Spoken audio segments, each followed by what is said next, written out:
सनातन धर्म में सत्यनारायण व्रत कथा सबसे प्रतिष्ठित व्रत कथा के रूप में मानी जाती है। इस व्रत को करने से दुख और शोक का नाश होता है। इस व्रत को किसी विशेष तिथि की जरूरत नहीं पड़ती। नमस्कार पैलाग दोस्तों, आगे बढ़ने से पहले यदि आपने चैनल को सब्सक्राइब नहीं किया है तो प्लीज़ सब्सक्राइब कर लें। यह वीडियो बहुत ही इंटरेस्टिंग होने वाली है। वीडियो को पूरा देखें, सुनें। सत्यनारायण कथा के दो प्रमुख विषय हैं, जिसमें एक में है संकल्प को भूलना और दूसरा है प्रसाद का अपमान। कथा में बताया गया है कि सत्य का पालन न करने पर बहुत परेशानियां आती हैं। सत्य को नारायण के रूप में पूजना ही सत्यनारायण की पूजा है। भक्तों, व्रत कथा में अलग अलग अध्यायों में छोटी छोटी कहानियों के माध्यम से बताया गया है कि सत्य का पालन न करने पर कितनी परेशानियां आती हैं। चलिए भक्तों, सत्यनारायण भगवान की कथा शुरू करते हैं।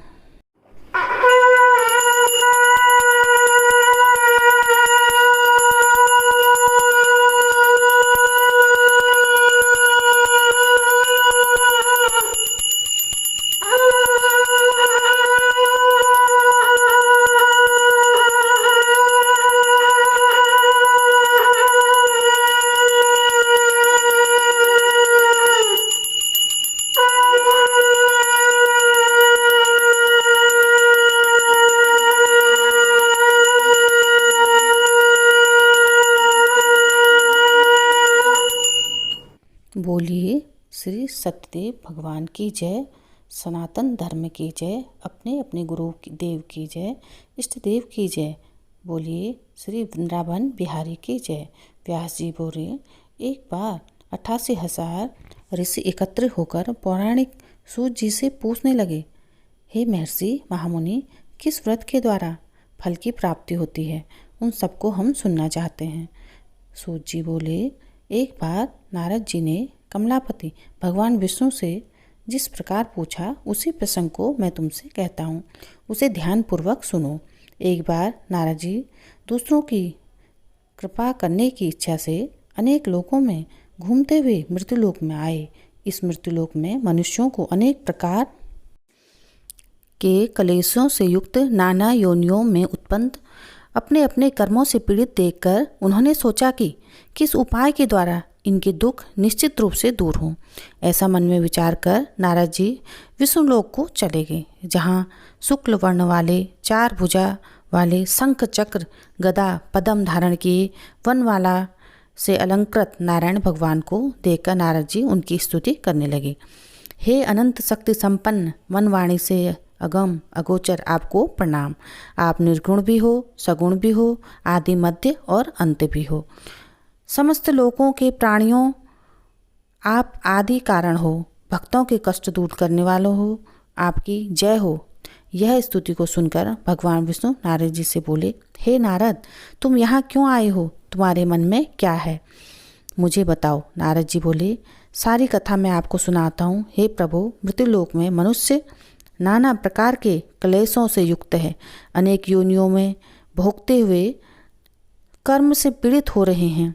हे प्रभु, उनसे इस कष्ट के शमन का, कष्ट की समाप्ति का कोई छोटा सा उपाय बताइए। आपकी कृपा हो जाए, मैं सबको सुनाना चाहता हूँ। भगवान बोले, हे वत्स, तुमने संसार की हित कामना से यह प्रश्न किया है। अब मैं तुम्हें वह उपाय बताता हूँ जिसे करने से मनुष्य मोह माया से छूट जाता है। इस संसार में हित कामना से यह प्रश्न किया है, अब मैं तुम्हें उपाय बताता हूँ। उपाय को तुम ध्यान लगाकर सुनो। हे ब्राह्मण श्रेष्ठ, एक व्रत है जो स्वर्गलोक व मृत्युलोक में दुर्लभ है।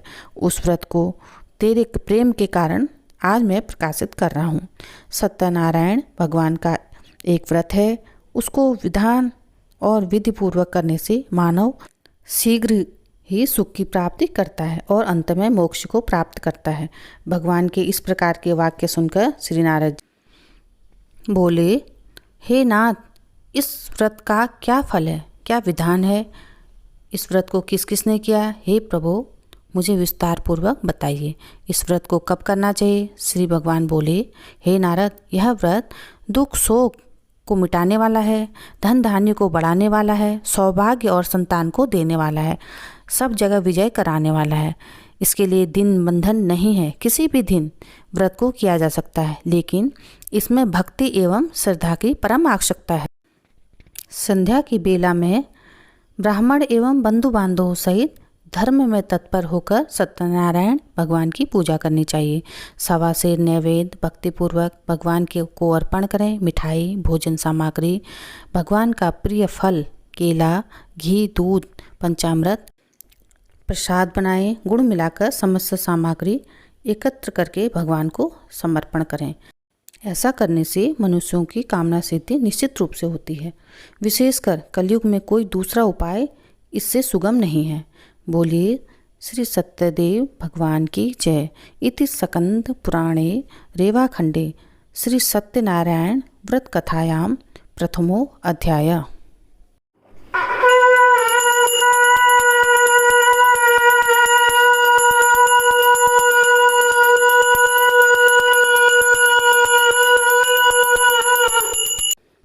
सूत जी बोले, हे ऋषियों, अब मैं आपको ये बतलाता हूँ, ये व्रत सबसे पहले किसने किया।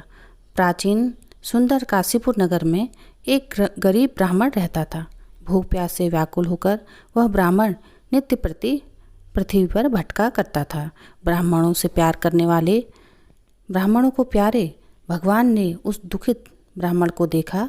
एक वृद्ध ब्राह्मण का रूप बनाकर उस ब्राह्मण के पास आकर आदरपूर्वक कहा, हे ब्राह्मण, तुम दीनहीन की भांति इस पृथ्वी पर क्यों विचरण करते हो। हे श्रेष्ठ ब्राह्मण, मैं सब तुम्हारी बात, तुम्हारी कथा सुनना चाहता हूँ, तुम मुझसे कहो। ब्राह्मण बोला, मैं जाति से ब्राह्मण हूँ, अत्यंत गरीब हूँ, भिक्षा के लिए पृथ्वी पर घूमता हूँ।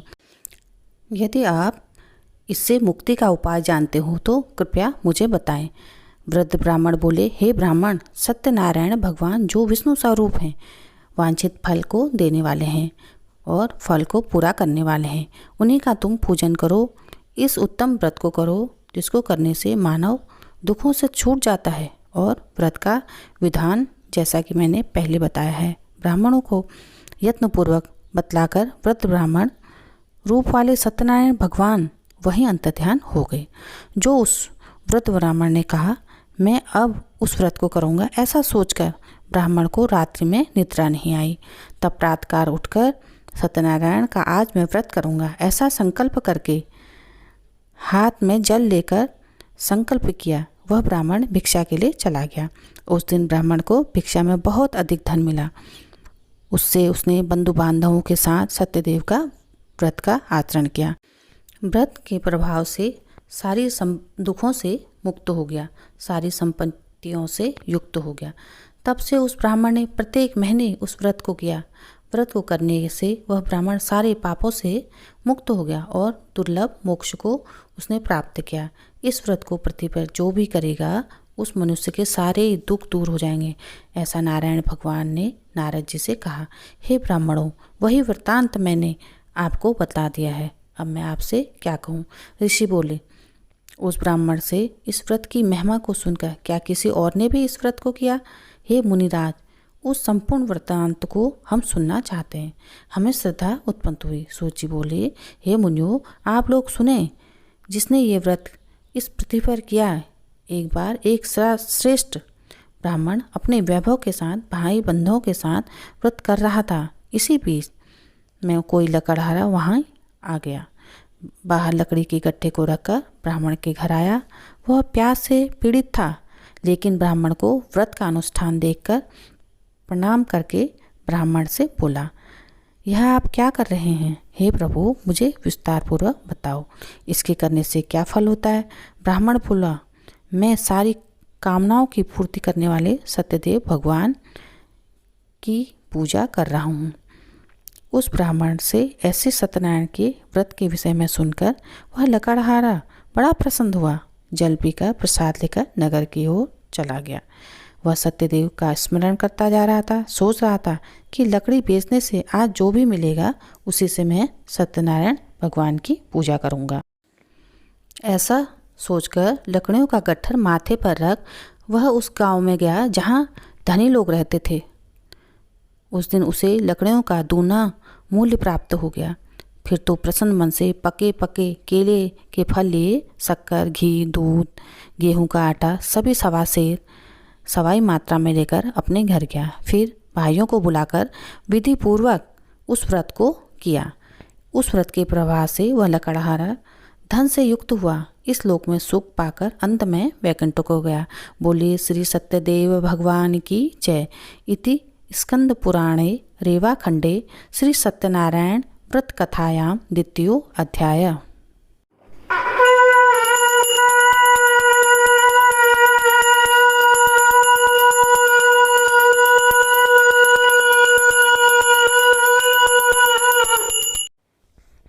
सूत जी बोले, हे मुनि श्रेष्ठो, अब मैं तुमसे आगे की कथा कहता हूँ। प्राचीन काल में उल्कामुख नाम का एक महान विद्वान राजा था। वह सत्यवादी था, प्रतिदिन मंदिर में जाता था, विद्वान ब्राह्मणों को धन देकर संतुष्ट किया करता था। उसकी पत्नी कमल के समान मुख वाली सती थी। वे दोनों भद्रशिला नदी के किनारे एक बार सत्यदेव का व्रत कर रहे थे। उसी बीच एक साधु नामक वैश्य वहां आया। वह व्यापार के लिए बहुत सारा धन नाव में लाया था। नाव को किनारे रखकर राजा के पास पहुंचा और उस राजा को व्रत देख उसने विनयपूर्वक राजा से पूछा।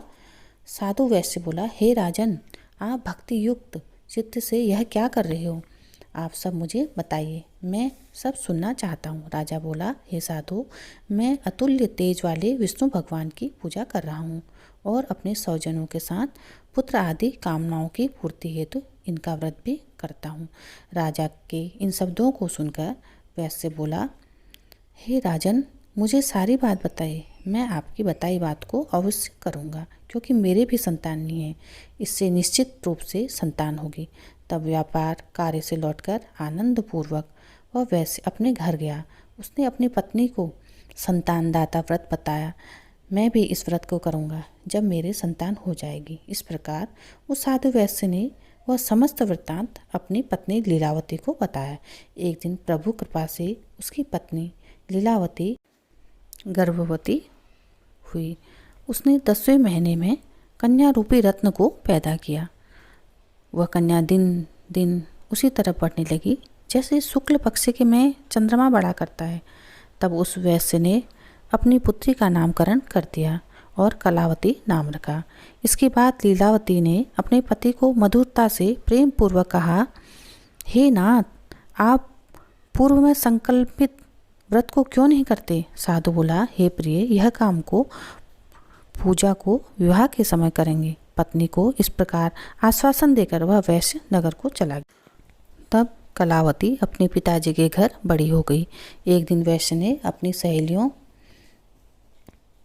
के साथ अपनी कन्या को नगर में देखा तो कन्या को विवाह योग्य जान उस वैश्य ने अपनी पत्नी से विचार शीघ्र किया, हे दूत, तुम जाओ और मेरी पुत्री के विवाह के लिए कोई योग्य वर ढूंढ के लाओ। वैश्य से आज्ञा लेकर वह दूत कलकत्ता नामक नगर में गए। वहाँ से दूत एक वैश्य पुत्र को लेकर आया। उस सुंदर गुणवान वैश्य पुत्र को देखकर जाति के लोगों के साथ तथा भाई बंधुओं के साथ उस वैश्य पुत्र को कन्यादान कर दिया। परंतु भाग्य की बात, वह उस उत्तम व्रत को करना भूल गया तो सत्यदेव स्वामी उससे विवाह के समय से ही नाराज हो गए। काल से वशीभूत नित्य कर्म में निपुण वह वैश्य अपने जमाई के साथ शीघ्र व्यापार को चल दिया। समुद्र के किनारे स्थित सुंदर बंबई में जाकर ससुर जमाई ने शीघ्र व्यापार प्रारंभ कर दिया। इसके उपरांत ये चंद्र केतु राजा के सुंदर नगर में गए। इसी समय भगवान सत्यनारायण प्रभु ने इस वैश्य पुत्र की भ्रष्ट प्रतिज्ञा को देखकर उसे श्राप दे दिया कि इसे दारुण भयंकर महान दुख होगा। एक दिन उस चंद्र केतु के खजाने को चोरों ने चुराया और वे चोर वहां आ गए जहां वो लोग थे। पीछे पीछे राजा के दूत, आगे आगे चोर। उन्हें आते हुए दूतों को देखकर डरकर उस धन को वहीं पर चोरों ने रख दिया और गायब हो गए। इसके उपरांत राजा ने दूत उस स्थान पर आ गए जहाँ ये सज्जन वैश्य पुत्र थे। राजा के धन को वहाँ देखकर उन दोनों वैश्य पुत्रों को बांधकर ले गए। प्रसन्नतापूर्वक वे दूत राजा के पास गए और बोले, महाराज, ये दो चोर हम पकड़ कर लाए हैं। इन्हें देखकर आप आज्ञा दीजिए। बिना विचार किए ही जेल में डाल दिया। ये सत्यदेव की माया है कि उनकी बात किसी ने नहीं सुनी। उनका धन भी राजा चंद्रकेतु ने ले लिया। उसी सत्यदेव के श्राप से उनके घर पर उनकी पत्नी अत्यंत दुखी हो गई। जो कुछ भी घर में था उसे चोर चुरा ले गए। आदि मानसिक पीड़ा, व्याधियाँ, बीमारी, रोग ने उन्हें घेर लिया। वे भूख प्यास से व्याकुल हो गई। अन्न की चिंता से वे दर दर डोलने लगी। कलावती कन्या भी नित्य प्रति भोजन के लिए डोलती रहती थी। एक दिन भूख से व्याकुल कलावती एक ब्राह्मण के घर गई। वहाँ जाकर उसने सत्यनारायण भगवान के व्रत को देखा। वहाँ बैठकर कथा सुनने लगी। उसने भगवान से वरदान मांगा, प्रसाद लिया, रात्रि के समय घर की ओर चल दी। माता लीलावती ने कलावती को रात्रि में आया देखकर प्रेम पूर्वक कहा, बेटी तुम्हारे मन में क्या है? कन्या कलावती ने शीघ्र ही अपनी माता से कहा, हे माँ, मैं ब्राह्मण के घर पर सिद्धि प्रदान दाता व्रत को सुना। कन्या के वाक्य को सुनकर वह लीलावती प्रसन्न होकर व्रत करने के लिए तैयार हो गई। उस पतिव्रता ने अपने बंधुओं और स्वजनों के साथ व्रत किया, इसीलिए कि उसके पति और जमाई शीघ्र घर पर आ जावें। उसने प्रभु से प्रार्थना की, मेरे पति और जमाई के अपराध को क्षमा कर दीजिए। इस व्रत की प्रभाव से श्री सत्यनारायण भगवान प्रसन्न हो गए। उसी रात्रि को उस राजा चंद्रकेतु को भगवान ने स्वप्न दिया, हे राजन, उन वैश्य बंदियों को प्रातःकाल छोड़ दो, उनका सारा धन दे दो जो तुमने लिया है, अन्यथा तेरे राज्य, धन और पुत्र को नष्ट कर दूंगा। राजा को स्वप्न में ये आभास कराकर भगवान अंतर्ध्यान हो गए। इसके बाद प्रातःकाल राजा ने अपने स्वजनों के साथ सभा में बैठकर अपने सभासदों से स्वप्न की बात कही और उन दोनों वैश्य पुत्रों को छोड़ दो यह कहा। वे राज्य कर्मचारी राजा के वचनों को सुनकर उन वैश्य पुत्रों को मुक्त करके राजा के सामने लाकर सविनय बोले, हे राजन, ये दोनों वैश्य पुत्र बंधन से मुक्त करके आपके सामने उपस्थित हैं। राजा उन वैश्य पुत्रों को देखकर आदरपूर्वक बोले, तुमने देवयोग से महान दुख प्राप्त किया है, अब तुम्हें किसी प्रकार का भय नहीं है। उनका हजामत कराई और राजा ने उन्हें वस्त्र और अलंकार दिए। संतुष्ट करके पुरस्कृत करके उन्हें वन और वाणी से संतोष दिया। पहले जो धन लिया था उसे दुगना करके दे दिया। फिर राजा ने उनसे कहा कि अब आप लोग दोनों अपने घर जाएं। उन वैश्य पुत्रों ने राजा को प्रणाम किया। अब आपकी कृपा से हम घर जा सकेंगे। ऐसा कहकर वे दोनों वैश्य पुत्र और ससुर जमाई अपने घर को चल दिए। बोलिए श्री सत्यनारायण भगवान की जय। इति स्कंद पुराणे रेवाखंडे श्री सत्यनारायण व्रत कथायां तृतीयो अध्याय।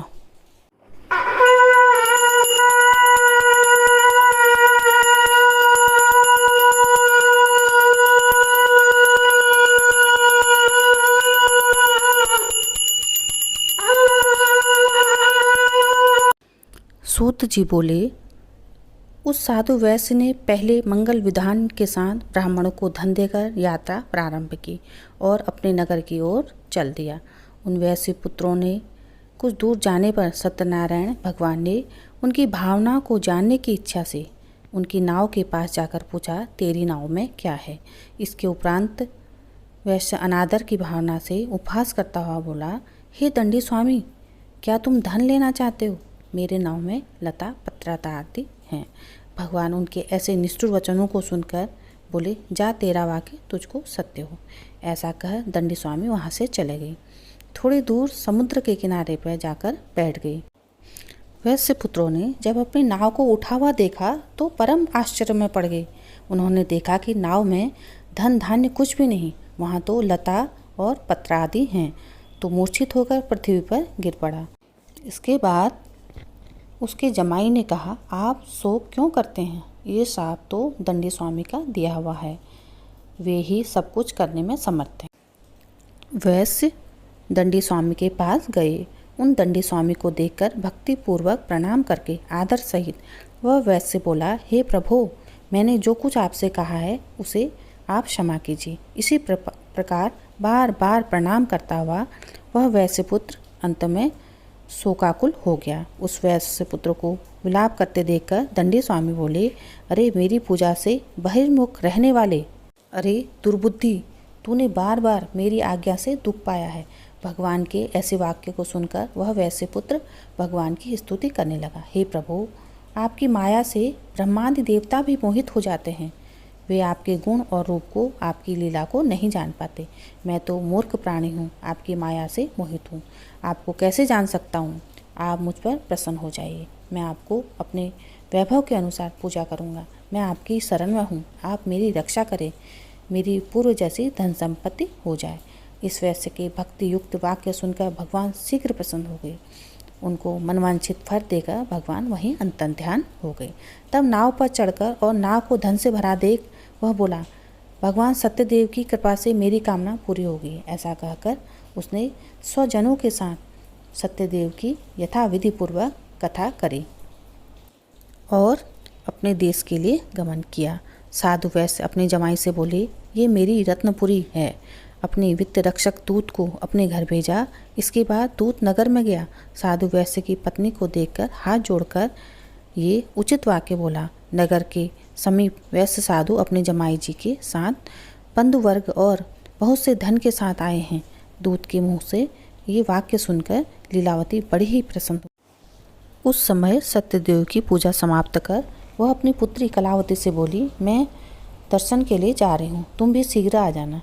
ऐसे माता के वचनों को सुनकर व्रत को समाप्त कर प्रसाद को त्याग वह भी अपने पति के दर्शन को चल दी।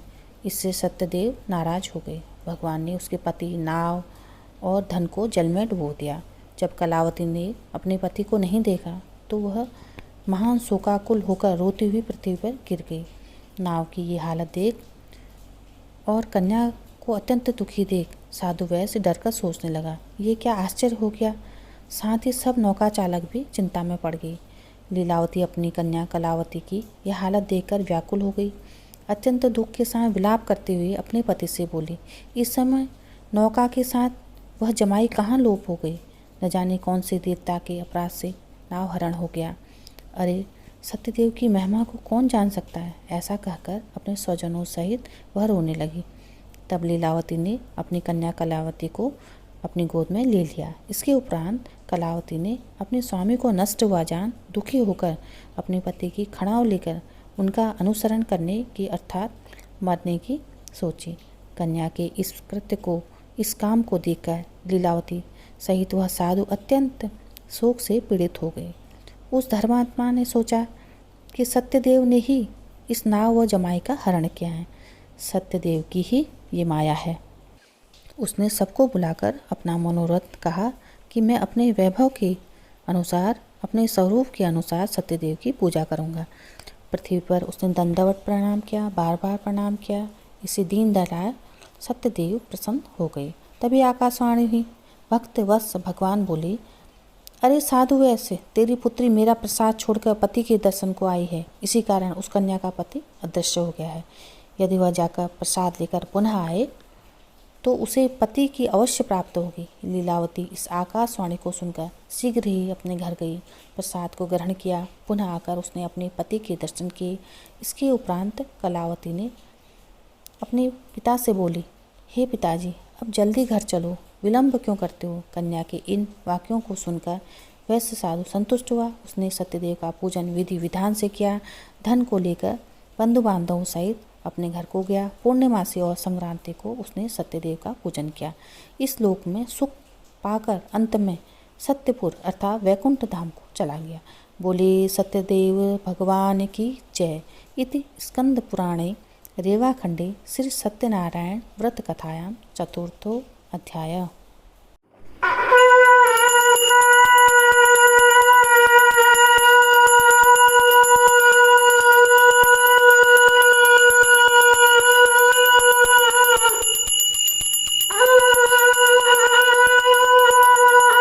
सूत जी बोले, हे मुनियो, अब मैं एक कथा और कहता हूँ, आप लोग सुने। प्राचीन काल में एक तुंगध्वज नामक राजा था। वह प्रजापालक था। उसने सत्यदेव के प्रसाद को त्याग कर दुख प्राप्त किया। कथा इस प्रकार है। एक बार ये राजा वन में शिकार खेलने गया। तब एक बरगद के पेड़ के नीचे आया। उसने देखा कि ग्वाले प्रसन्न होकर, भक्ति युक्त होकर बंधु बांधवों सहित सत्यदेव का पूजन कर रहे हैं। राजा ने इस देखकर अभिमान के कारण वहां जाकर प्रणाम नहीं किया। तब सभी ग्वाले राजा के पास प्रसाद लेकर आए। राजा को प्रसाद देकर फिर वहां आकर सभी ने अपना अपना प्रसाद ग्रहण किया, परंतु राजा ने प्रसाद नहीं लिया।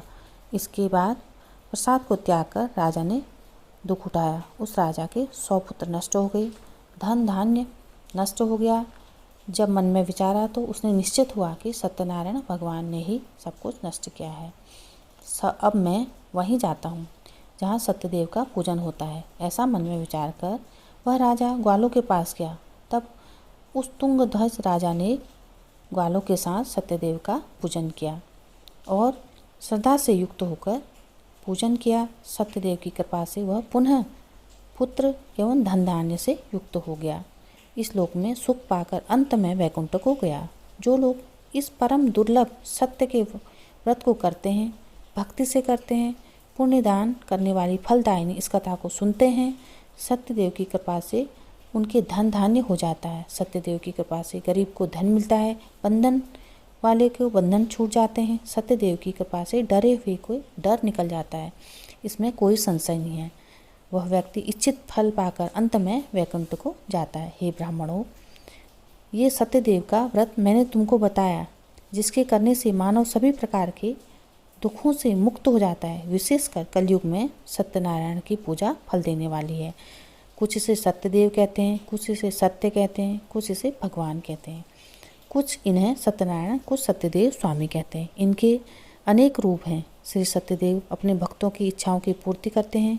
कलयुग में सत्य व्रत रूपी सनातन विष्णु सत्यदेव का रूप धारण कर सभी के मनोकामनाओं की पूर्ति करते हैं। हे मुनि श्रेष्ठों, जो मनुष्य इस वृत्तांत का नित्य पाठ करते हैं, सत्यदेव की कृपा से उनके पाप नष्ट हो जाते हैं। हे मुनियों, जिन्होंने यह व्रत किया उनके अगले जन्मों की कथा भी मैं तुम्हें सुनाता हूँ। जो सतानंद नामक ब्राह्मण था, वह सुदामा नामक ब्राह्मण हुआ। उसने जीवन भर श्री कृष्ण का ध्यान किया और मोक्ष को प्राप्त किया। जो लकड़हारा था, वह निषाद राज भेल बना, जिसने भगवान श्री राम की सेवा करके परम मोक्ष को प्राप्त किया। उल्कामुख नाम के राजा दशरथ महाराज हुए। वे श्री रंगनाथ की पूजा करके वैकुंठ धाम को गए। धार्मिक सत्यवर्ती व साधु नामक वैश्य मोर ध्वज नामक राजा हुए, जिसने सुत पर आरा चलाकर प्रभु को प्रसन्न कर मोक्ष को प्राप्त किया। तुंगध्वज नाम के राजा स्वयंभू मनु हुए, जो सबको भगवत भक्त बनाकर वैकुंठ धाम को गए। बोलिए श्री सत्यनारायण भगवान की जय। श्री स्कंद पुराण के अंतर्गत रेवा खंड में श्री सत्यनारायण व्रत कथा की 5वां अध्याय पूर्ण हुआ। इति स्कंद पुराणे रेवा खंडे सत्यनारायण व्रत कथायां 5मो अध्याय।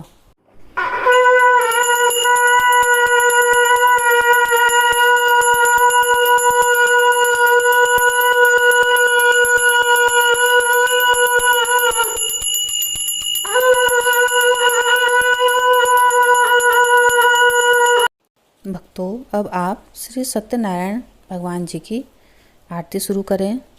आपका धर्म और संस्कृति से जुड़ने के लिए बहुत बहुत धन्यवाद। नमस्कार। पैलाप।